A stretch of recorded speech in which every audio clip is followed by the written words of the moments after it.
Good morning students, it's 11th biology class.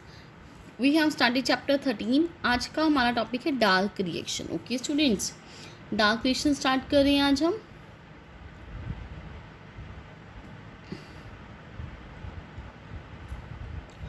हमारे पास देखो क्या है, this phase does not require direct sunlight. Means इसको कोई भी रिक्वायरमेंट नहीं है डायरेक्ट सनलाइट की. Okay, but it depends on the products of the light reaction. Dark reaction का मीनिंग क्या हो गया? This phase does not require direct sunlight, but it किस पे डिपेंड करती है? Products of the light reactions पे. ओके, जो कि क्या है? ATP and the NADPH besides CO2 and the water that derive the process leading to the synthesis of the food, more accurately the sugar. Okay, that means आपको clear हो गया. Means उसकी जगह कार्बन डाइऑक्साइड एंड वाटर की जगह the drive the जो कि processes करती हैं synthesis of the food synthesis more accurately the sugar. The oxygen thus produce in the light reaction. जो ऑक्सीजन है प्रोड्यूस होगी light reaction of the photosynthesis में, आपको पता है ये वाली बात तो. और वो डिफ्यूजेस आउट हो जाएगी क्लोरोप्लास्ट. आगे है as soon as the light becomes unavailable. Means जैसे जैसे लाइट कम होती जाएगी the biosynthetic processes continues for some time and then eventually stop. Okay students, आपको क्लियर हो गया कि as soon as the light becomes unavailable. Means जब भी लाइट क्या हो जाएगी? अनअवेलेबल हो जाएगी. तो बायोसिंथेटिक प्रोसेसेस क्या हो जाएंगी? कॉन्टिन्यूज सम टाइम के लिए तो चलती रहेंगी, बट एक टाइम में आने के बाद क्या हो जाएंगी? स्टॉप हो जाएंगी. ओके, आगे है and the starts again if the light is made available again.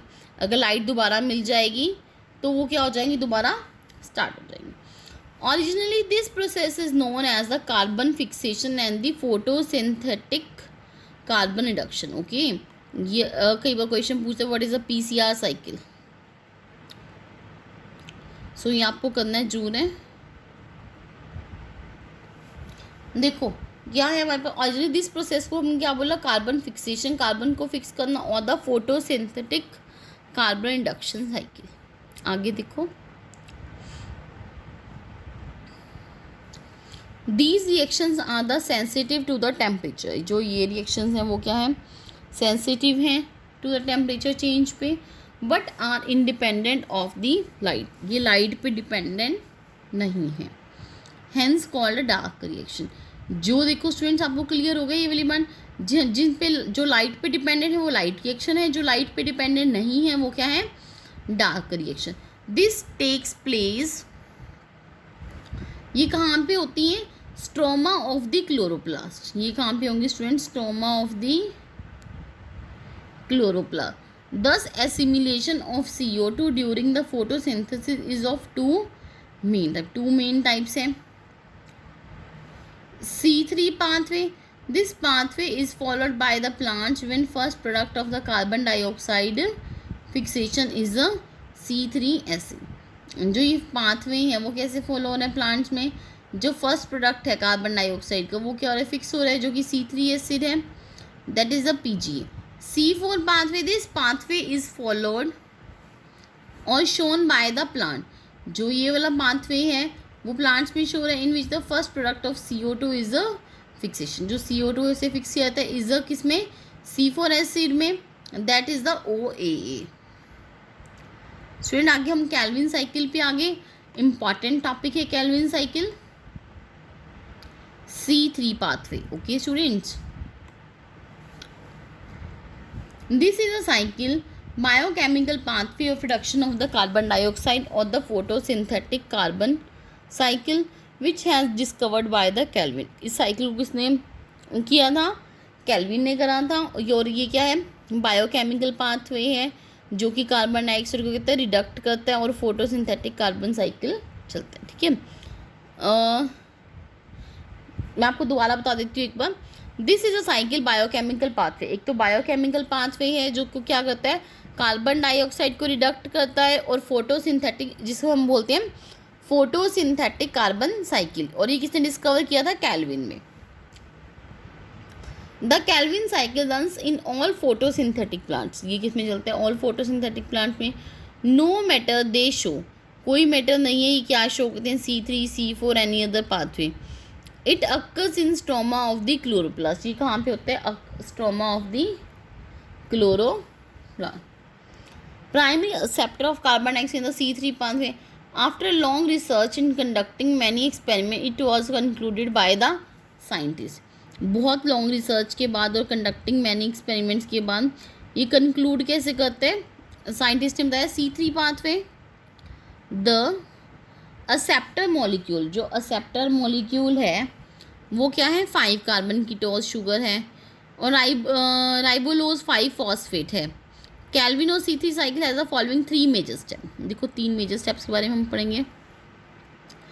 Kelvin और the C3 cycle has following 3 carboxylation, reduction and the regeneration. Okay, carboxylation को RUBP, reduction PGA, regeneration RUBP। The steps mention above are the major steps हैं। इन steps को हम क्या बोलते हैं, glycolytic reversal और the formation of the sugar. Okay students, जो कि किसके बीच में होती है, between the reduction and the generation. सबसे पहले हम करें carboxylation.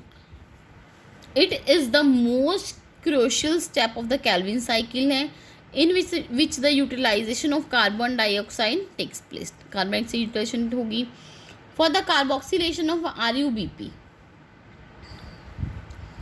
Carboxylation is the process of the fixation of the carbon dioxide into a stable organic है, जो कि इंटरमीडिएट है। This reaction is catalysed by the enzyme. कैसे होती है कैटलाइज्ड बाय द एंजाइम, कौन सा, RUBP carboxylase, which finally results in the formation of the two molecules of 3PG. As the RUBP carboxylase enzyme also has an activity है oxygenation की, thus it is more commonly known as the RUBP carboxylase oxygenase and the RUB। Kelvin cycle है। Okay students, ये आपको अच्छे से करना है। आपको दिखाए गए हैं कार्बोक्सिलेशन, रीजनरेशन, ठीक है, उसके बाद carboxyl regeneration and the reduction. मैं आपको कैल्विन साइकिल की एक वीडियो भी भेज दूंगी, ठीक है। CO2 plus RUBP plus H2O क्या बन गया, 2,3PG। ओके, रिडक्शन की बात करें अब हम। After the carboxylation reaction, reduction of the PGA takes place through a series of the reaction. एक सीरीज है रिएक्शन की जो कि क्या रीड करती है, formation of the glucose. In this step the ATP and the NADPH are utilise, वो utilise होते हैं। It is to be noted that the 2 molecules of ATP, किसके 2 molecules of ATP and 2 molecules of NADPH are utilise होंगे इस step में for the phosphorylation and for the reduction of the carbon dioxide respectively.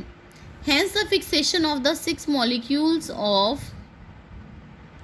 carbon dioxide and the 6 turns of the cycle are required in order to release, क्या release करेंगे, 1 molecule of glucose from the pathway। 3PGA plus ATP, 3 biophosphoglyceric acid हो गया, ओके, 1,3 biphosphoglyceric acid NADPH H positive and 3 reduction क्या आ जाएगा, phosphoglyceraldehyde plus PID NADP positive. Third step है हमारा regeneration. For the continuous and the uninterrupted functioning of the Calvin cycle there must be a regular supply of ATP। एक regular supply होनी चाहिए ATP, NADPH and also sufficient amount of RUBP is required है। This generation of RUBP is a complex process होगी। It involves many types of sugar starting from triose to the heptose। The degeneration steps require one ATP molecule for the phosphorylation, और ये किसके लिए, hence for the every carbon dioxide molecule enters the Calvin cycle, जो कि required the 3 molecules of ATP and 2 molecules of the NADPH। The cyclic phosphorylation takes place in order to meet the difference, बताती है, in the number of ATP and the NADPH used in a dark reaction। Thus in order to produce 1 molecule of glucose through the Calvin pathway, 18 ATP and 12 NADPH की requirement होती है, जो कि easily understood है by the following table. 6 CO2 1 glucose 18 ATP। ठीक है students, आज हमारा चैप्टर ख़त्म हो गया। कल हम नेक्स्ट चैप्टर स्टार्ट करेंगे। Okay, thank you class, have a nice day, bye bye.